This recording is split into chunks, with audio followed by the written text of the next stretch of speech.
Foi um ano conturbado. Entre a transição do setor privado para o setor público, a tentativa de sanar as contas de um Estado falido e os embates com a Assembleia Legislativa, Romeu Zema teve muito trabalho em seu primeiro ano como governador de Minas Gerais. Quando tomou posse, lá em janeiro, Zema ainda era uma incógnita na cabeça de muita gente, inclusive seus próprios eleitores. Mas passados 12 meses da administração, já é possível ter uma ideia mais clara de como devem ser os próximos 3 anos, mesmo que ainda haja espaço para essa relação se consolidar. Zema acabou recuando de algumas de suas promessas de campanha, como o fim do uso de aeronaves do governo e dos jetons, uma espécie de gratificação a secretários por participarem de conselhos de estatais. Também precisou afinar melhor sua relação com a imprensa, em comparação com o início do ano.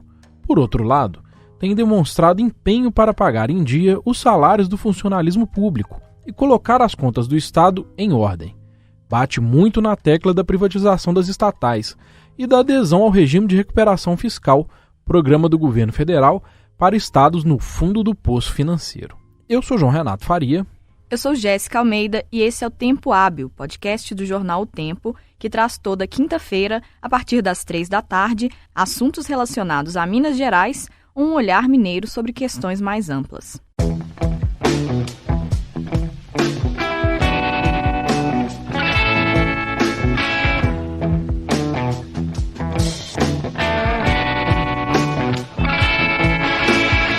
Pesquisa Datatempo CP2 aponta: 57,6% dos mineiros aprovam a gestão de Romeu Zema. Numa comparação com as duas anteriores, de Fernando Pimentel, do PT, e de Antônio Anastasia, do PSDB, ele também fica na frente. 41,4% dos entrevistados consideram a administração de Zema melhor, enquanto 23,6% consideram a de Anastasia e apenas 10,8% preferem Pimentel. Na pesquisa de intenções de voto, ainda que faltem 3 anos para o pleito, ele também fica na frente dos possíveis adversários, Pimentel, Anastasia e o prefeito de Belo Horizonte, Alexandre Calil. Apesar da aprovação a Zema, 57,2% da população segue pessimista quanto à situação de Minas Gerais, e é inegável que ainda há muito trabalho a ser feito. No primeiro tempo hábil do atual formato, publicado lá em junho, nós conversamos com Ricardo Correia, editor de política aqui do jornal O Tempo, sobre como tinham se desenrolado aqueles 150 dias da administração Zema. Agora, encerramos o ciclo de 2019, recebendo o editor adjunto do caderno, Humberto Santos. Ele coordenou a produção de um especial sobre o primeiro ano da gestão, publicado esta semana, e veio aqui falar com a gente sobre os principais pontos do que foi apresentado nesse material. Humberto, o caderno abre com uma entrevista com o Zema de 5 páginas. Conta um pouco pra gente como que foi essa conversa, os bastidores dela e como que tá a relação do governador com a imprensa ao longo desse primeiro ano.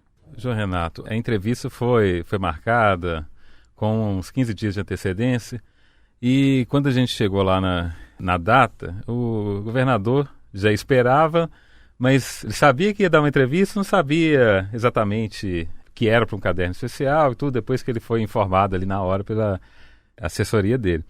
Ele estava bem disposto, segundo a agenda dele no dia, numa segunda-feira, ele se mostrou bem à vontade para responder as perguntas, embora a gente teve a impressão que as respostas foram bem calculadas, né? Assim, antigamente ele falava o que vinha na cabeça mesmo. Ele ainda mantém um pouco dessa característica dele, mas calcula bem as palavras agora. Está calculando mais, não que calcula todas, mas ainda elas são bem medidas. A relação com a imprensa, ele destacou isso na própria entrevista, falando que ele melhorou. Eu diria que o que eu melhorei muito foi atender vocês, imprensa, que sempre ficam, vamos dizer, pegando um pouco em questões que antes eu tinha mais dificuldade para lidar, mas que agora a gente já vai ficando mais confortável. Talvez eu acho que o entendimento é que ele tenha percebido que a imprensa faz isso mesmo, né? De pegar a fala dele de 6 meses atrás, de 1 ano atrás, de durante a campanha e de questionar. Porque é uma busca de coerência, né? Você falou uma coisa aqui, agora você está falando outra. Então, e aí ele fez essas reclamações de pegar em coisas, ele não usou essa palavra, pequenas, mas de pegar essas coisas em questões, em pontos que ele não daria destaque, mas percebeu que isso faz parte do dia a dia, tanto da imprensa quanto dele como homem público, tem que se acostumar com isso. Agora, entrando um pouco na entrevista de fato, dá para perceber que ele mudou um pouco o tom de quando ele assumiu o governo.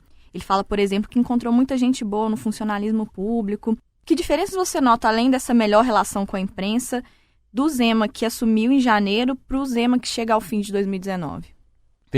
A gente tem a impressão que ele conseguiu perceber que aquela postura de campanha de ser, de certo modo, um não político, um extremista no sentido de estar fora, né, desse espectro político, direita, esquerda, centro, de estar fora disso, de ser uma coisa nova e de buscar ali realmente esse não político, né, de ser um empresário que está ali, vir aqui para aplicar esses conceitos empresariais de eficiência. Ele teve esse choque na gestão pública por perceber que a velocidade das coisas que se faz no setor privado, tomei uma decisão e vou implementar ela em X prazo de tempo. Esse prazo de tempo no setor público é completamente diferente. Tem etapas a se cumprir para cumprir leis, para normas, tramitação. Então, ele até destaca de projetos que tem que mandar para a Assembleia, que depende da Assembleia aprovar. Mas isso faz parte de um processo. Ele não estava preparado para isso. E hoje, esse final desses primeiros 12 meses, dá essa impressão que o governador já se acostumou com essa rotina, com essa necessidade, diferença do setor público.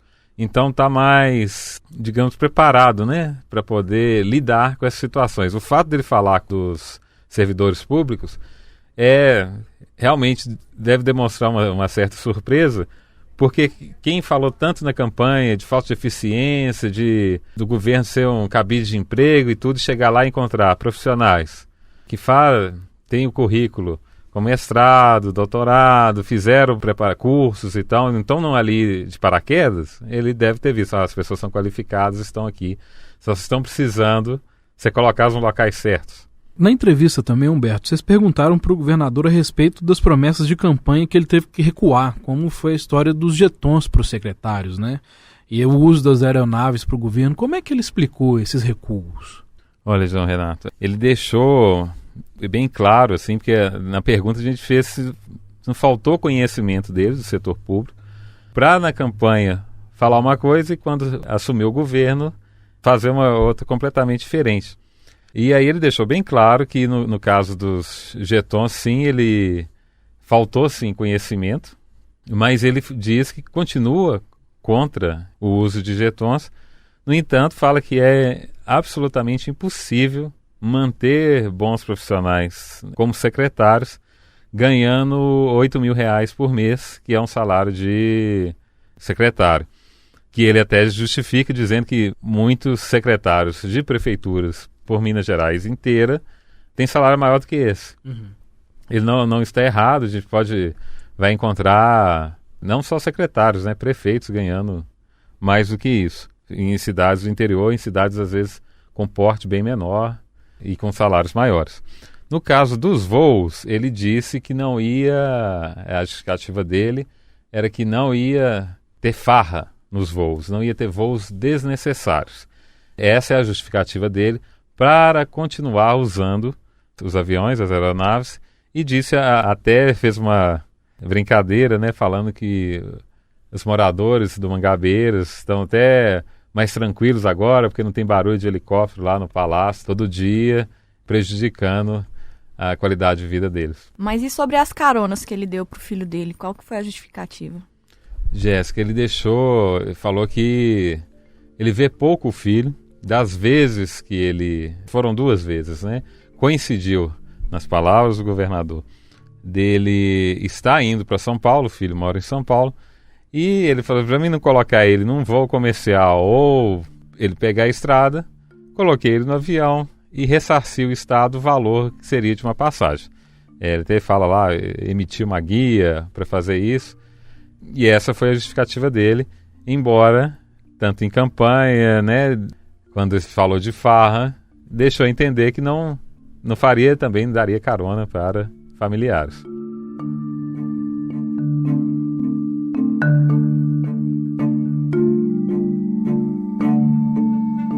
Humberto, o caderno também tem uma pesquisa que é muito reveladora, né, que foi realizada pelo Instituto Datatempo CP2, com a opinião dos mineiros sobre o Zema. Primeiro, tem o percentual de aprovação da administração, que é alto, né, 57,6%, apesar de ser menor do que o número que elegeu ele, que foi de 71%. Como é que se avalia esse dado? Olha, João Renato, são instâncias diferentes, né, a aprovação de governo com a votação. A votação, a gente pode ter uma relação forte naquele momento da eleição de ele encarnar o novo, e tinha naquele momento, ele seria, além de encarnar o novo, ele era o candidato que fugia da polarização PT-PSDB. O PT não conseguiu ir para o segundo turno, como Pimentel, como governador, não conseguiu ir. E o Anastasia, que até então liderava as pesquisas, foi para o segundo turno com ele, mas em segundo lugar. Então, com uma diferença grande de votos já, né, no primeiro turno. Então, essa votação, 71% dos votos válidos, é bem diferente aí da aprovação, porque teve gente que votou nele simplesmente porque não queria o PSDB de volta no governo. Então, pensou assim, vamos tentar algo diferente, ao invés de colocar algo que eu já conheço, uma administração que eu já conheço. E esse índice alto, ele está alicerçado, pela própria pesquisa aponta, pela esperança das pessoas do governador realmente conseguir cumprir o que prometeu, que é colocar contas em dia, pagar salário, voltar a pagar os salários no 5º dia útil, quitar o 13º no ano, no exercício, né?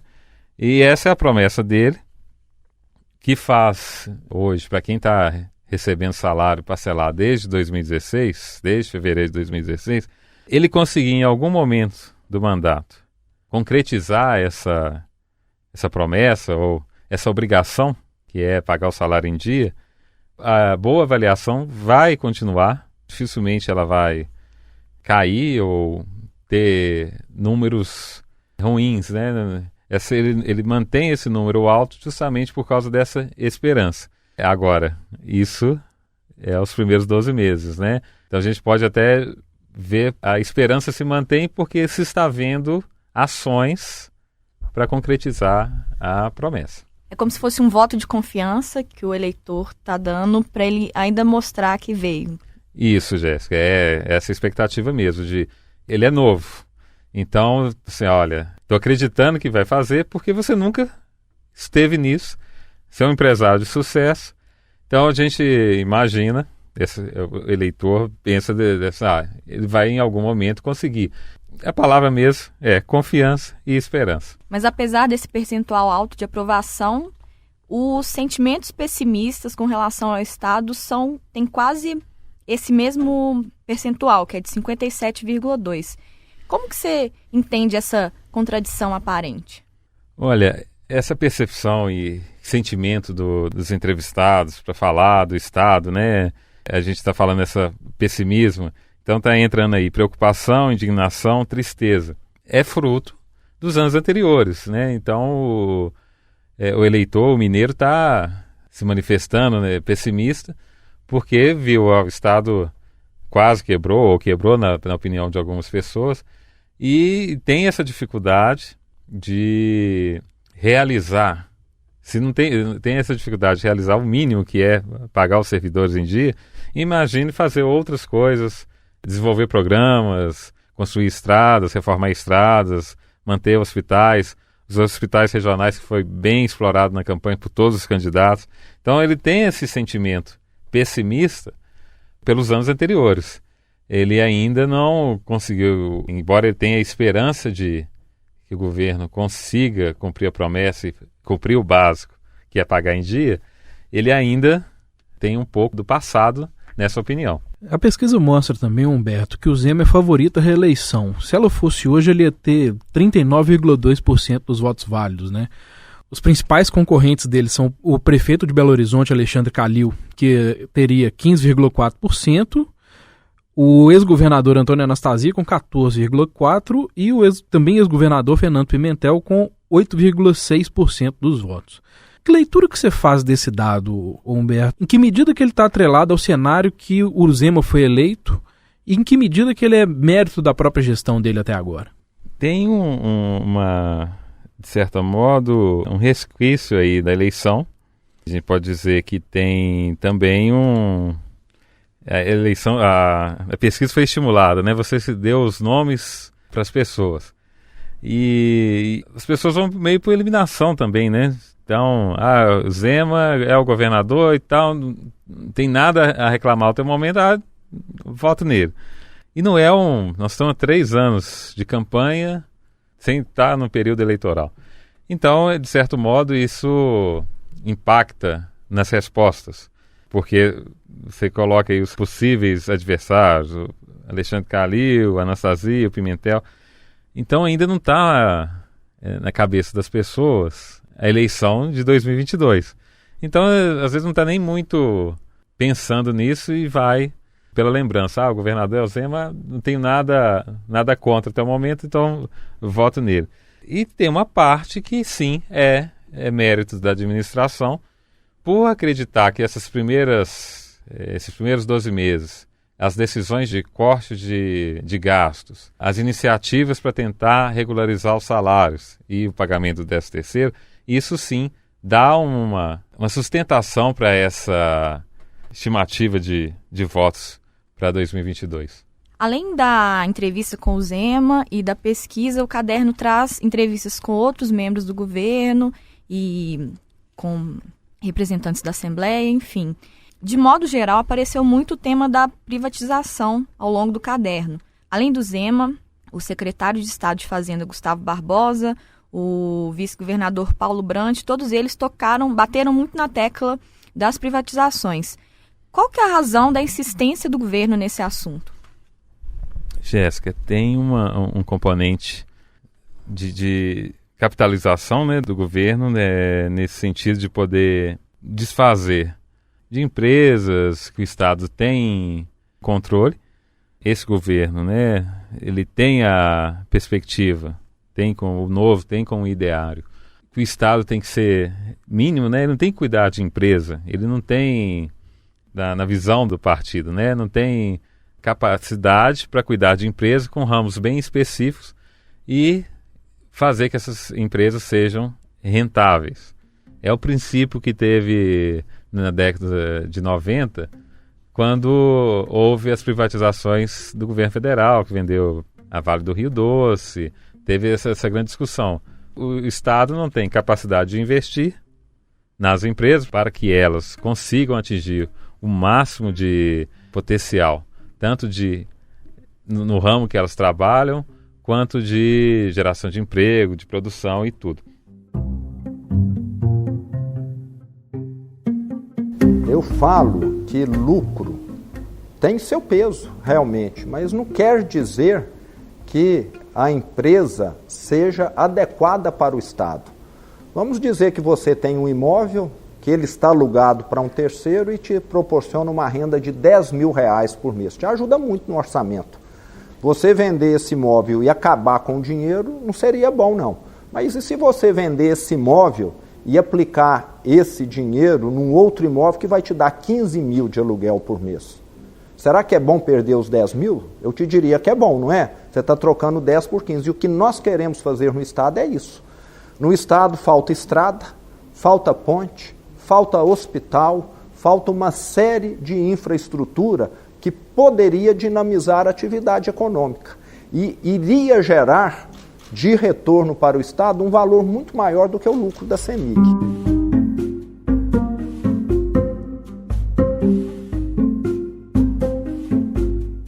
Então tem esse ponto de se ver, tirar esse patrimônio, o dinheiro entrar no Estado e o Estado não ter essa preocupação. Então, muito se foi falado, vamos privatizar a CEMIG, que a CEMIG precisa aí de 20 bilhões de investimento para fazer o que ela não está fazendo hoje. E tem um outro componente, que é o componente do plano de recuperação fiscal, que entre as exigências do plano para que o Estado possa aceitar o acordo com o governo federal e o governo federal suspenda a cobrança das parcelas, esse plano ele exige que empresas públicas sejam privatizadas. Então, essa insistência em dizer que tem que privatizar, tem esse componente também, que é visto como salvação pelo governo. Se não tiver o plano de recuperação fiscal, fica muito difícil do Estado conseguir sair dessa situação se não houver um crescimento econômico no país que justifique uma arrecadação maior. Então, na situação de hoje, com a arrecadação que tem-se hoje, nas palavras do governo, deixar bem claro, é necessário ter o plano de recuperação fiscal para suspender o pagamento da dívida por 3 anos, para conseguir, assim, colocar as contas em dia e depois é como se fosse rolar a dívida por mais 3 anos e, nesse tempo, conseguir tentar pôr o caixa em dia. A questão, Humberto, é que para aderir a esse regime precisa da aprovação da Assembleia, né?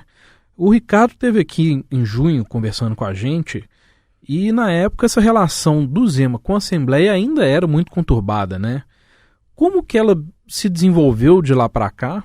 E quais são as perspectivas que você enxerga para os próximos anos, levando inclusive o que os representantes da Assembleia falaram no caderno? Posso falar que essa relação continuou de altos e baixos. Por momentos, às vezes, parecia que a relação ia bem, uma palavra mal colocada numa frase, uma declaração dada por um integrante do governo num contexto fora da Assembleia, mas cobrando a Assembleia a votar. Teve essa cobrança em diversos momentos por pessoas diferentes do governo sobre o projeto do Nióbio. Então, os deputados se sentiram pressionados, uma interferência entre poderes, né? Eles classificaram desse jeito, e de certa forma, se sentiram jogando a responsabilidade pela situação fiscal nas costas deles pelo governo. Eu acho que essa perspectiva dos próximos anos depende muito de como que o governo vai agir de agora em diante. Como eu falei no início, que o governador nas suas respostas estava com falas bem calculadas, né? Imagino que esse vai ser o tom da agora para frente, dele tentar essa sinergia com a Assembleia, tentar ser mais contido nas falas para tentar construir esse diálogo de uma forma mais que flua melhor os projetos, né, as necessidades. Algumas declarações nesse sentido já foram dadas, tentando corrigir outras, mas dizendo justamente disso, dessa necessidade de a Assembleia tem esse papel mesmo de revisar o que a gente manda, de acrescentar, de melhorar. Já teve uma fala mais para amenizar. Parece que sinaliza para esse sentido de tentar construir realmente um diálogo, por mais que seja mais difícil, né? Ele teve esse choque no início, talvez por causa dessa votação grande, ele tenha imaginado que ele teria um aval na Assembleia, assim como teve dos eleitores. Então, talvez ele tenha imaginado assim, não, tudo que eu mandar vai passar fácil, não preciso conversar com o deputado, é minha vontade, a população me elegeu, vai ter o mesmo princípio na Assembleia. Não foi isso, né? Até que surgiu aí o Assembleia Fiscaliza com quase nos bastidores, claro, né? Porque ninguém falou isso a pleno pulmão. Mas a Assembleia Fiscaliza, que foi um projeto da mesa diretora, para obrigar os secretários a ir lá prestar contas, coisa que não existia. Foi uma espécie de retaliação e que foi bem sucedido para a Assembleia, principalmente porque pôde colocar secretários lá para cobrar deles explicações de várias coisas, e isso, de certa forma, possibilitou melhorar essa relação até mesmo dos secretários com os deputados, que eles tinham essa resistência de, eu tenho que falar com o deputado, não, deixa eu trabalhar aqui, não vou perder tempo. Então, essa coisa de obrigá-los a ir lá forçou essa melhoria de relação, né? A relação melhorou, forçado ou não, mas está caminhando e sinaliza que vai ter um diálogo maior. E quanto à relação com os municípios? Houve um ponto que houve desgaste entre o governo quando os repasses não foram feitos. Essa situação já se regularizou, mas o próximo ano é ano de eleição. Então, o que você vê de perspectiva e como que essa eleição pode influir no governo do Zema? Olha, eu não sei se influi muito, porque ele não tem uma... Ele tem 3 deputados do Novo na Assembleia. Já não teria uma representação grande do seu partido na Assembleia. E a gente já fez algumas matérias falando que o Novo não vai ter muitos candidatos no Estado a prefeito. Então ele não vai ter uma capilaridade grande. Digamos que todos que forem, se não estiver enganado, são menos de 50 candidatos no Estado. Um Estado que tem 853 municípios. É muito pouco. A gente sabe que essas eleições de ser de 2 em 2 anos, então, o deputado ajuda a eleger o prefeito, né? O deputado, o governador ajuda a eleger o prefeito, daí 2 anos o prefeito ajuda a eleger o deputado e o governador que o ajudou. E é um ciclo. Então, o fato dele não ter muitos candidatos a prefeito, isso não faria, em teoria, muita diferença na eleição do ano que vem, porque vai fazer diferença em quem está tentando a reeleição, justamente porque foi quem pegou o impacto de ter os recursos retidos, que começou na gestão do Pimentel e no primeiro mês do Zema. Depois ele regularizou os repasses e fez um acordo para pagar os atrasados com os municípios, que começa agora em janeiro de 2020.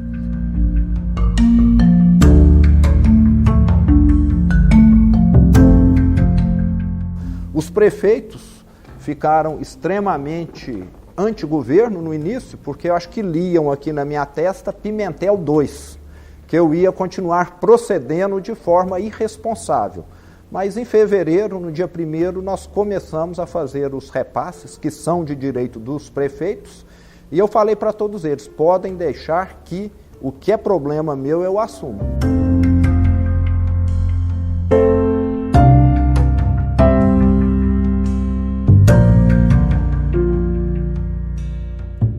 Os prefeitos que hoje vão tentar a reeleição, que pegaram esse impacto da falta do repasse de recursos, esse sim vai ter dificuldade de justificar para o seu eleitor, e ele não fez ou deixou de fazer muitas coisas porque não teve dinheiro repassado pelo Estado.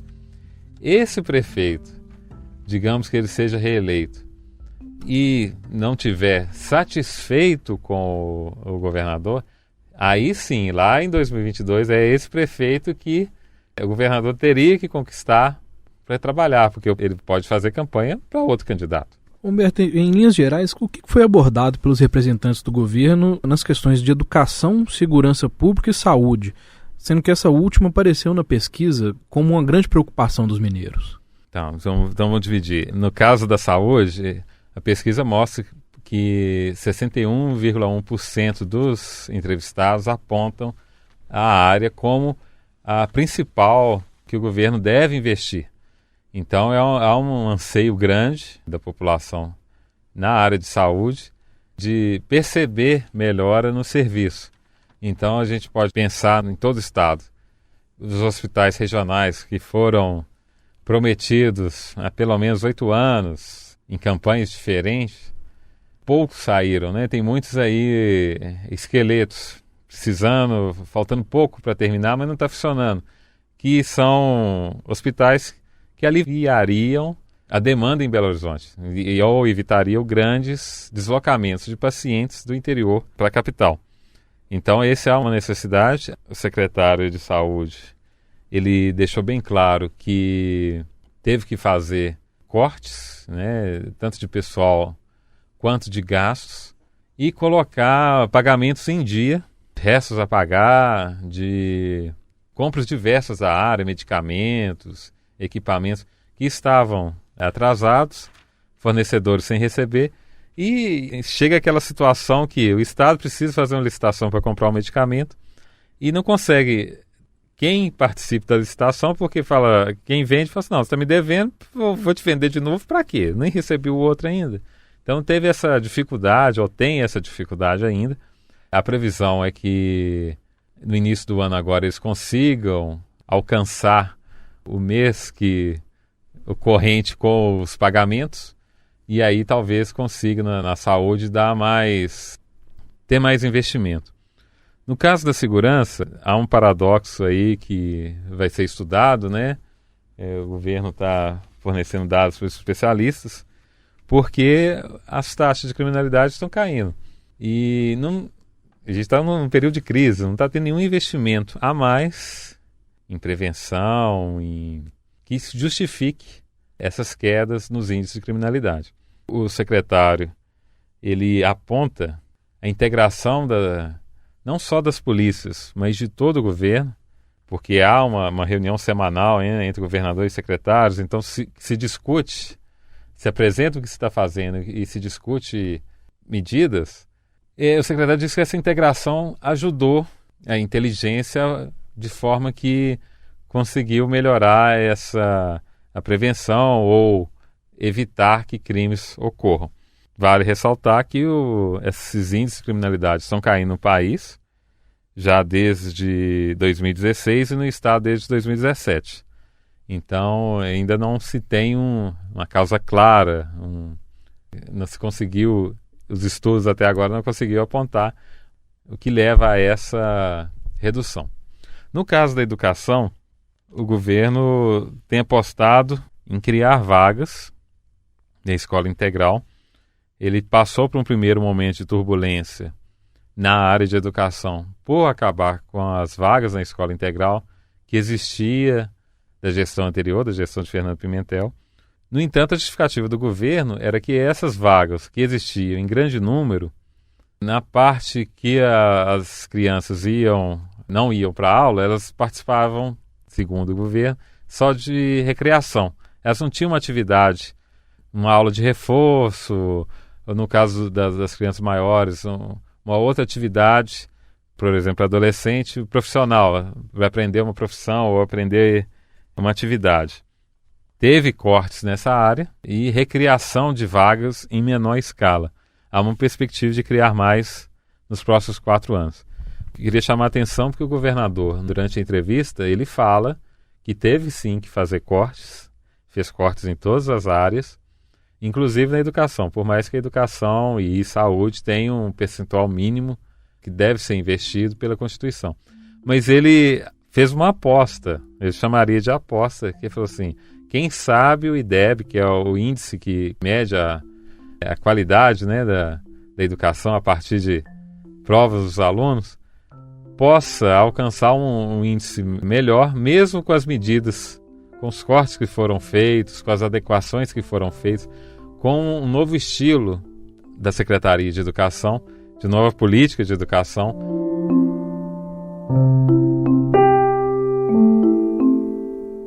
Nós vamos ter agora, no início do ano, a publicação do IDEB. Vamos aguardá-la, né? É prematuro ainda falar. E se nós tivermos reduzido gastos na educação e melhorado o ensino? É plenamente possível fazer as duas coisas concomitantemente.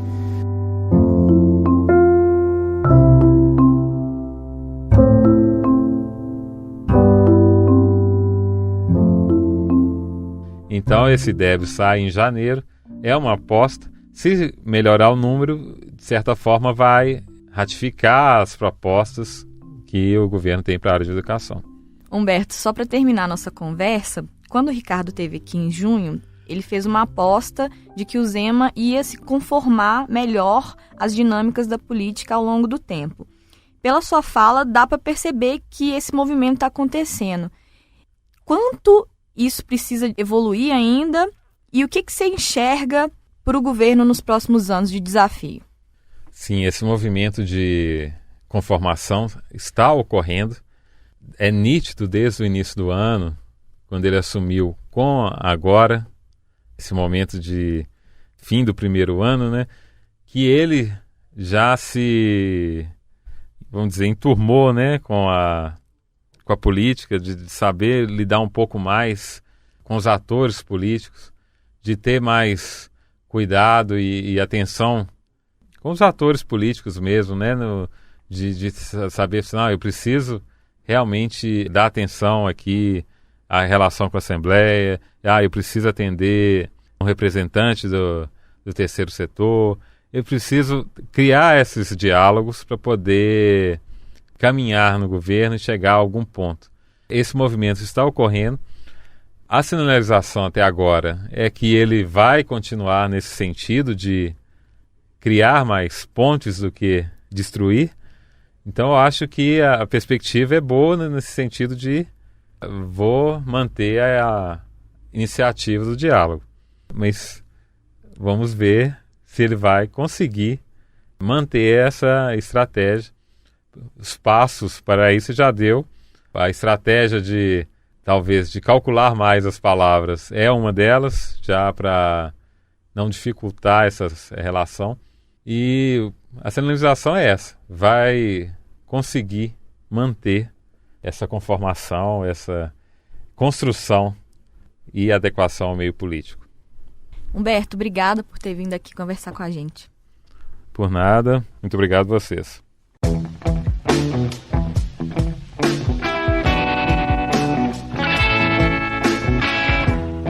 Você ouviu o Tempo Hábil, podcast do jornal O Tempo, que traz toda semana assuntos relacionados a Minas Gerais, um olhar mineiro sobre alguma questão. Antes de encerrar, eu queria pedir para você, que ouve o Tempo Hábil, que responda uma pesquisa que estamos fazendo sobre as preferências dos ouvintes. Ela vai ser divulgada nas redes sociais do jornal O Tempo ao longo dos próximos dias e também está disponível no endereço otempo.com.br/podcasts/tempo-hábil. Eu sou Jéssica Almeida. E eu sou João Renato Faria. Esse episódio teve captação de Elvis Lopes e Marcelo Rivera e edição e mixagem foram feitos pela Jéssica. A gente retorna no ano que vem. Até lá! Até 2020.